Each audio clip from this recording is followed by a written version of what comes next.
Živijo, moje ime je Jan, delamo BIP, Uber za čistilke. Definitivno smo prišli z velikimi pričakovanji, ekipa na vikend. Najbolj pa ostane v spominu predvsem ta napredek glede samega pitcha, spremembe, dopolnitve pa pridobivanje mnenja, bom rekel, kar sta širokega kroga kolegov.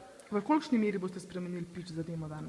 Pitch se bo, bom rekel, definitivno spremenil, preko 50% definitivno ga bomo spremenili, obrnili na glavo, spremenili neke zadeve, da bomo, bom rekel, poenostavili zadeve, pojasnili še boljš in jasno navdušili auditorij. Kaj pa mogoče, ne vem, nauk tega delovnega vikenda, spoznanje, ki ti bo ostalo zavedno v spominu, od kakšnega mentorja, kakšna izjava, stavek, napotek? Ja, družiš se z drugačnimi mislečimi, poslušaj jih in dejansko boš bogatejši.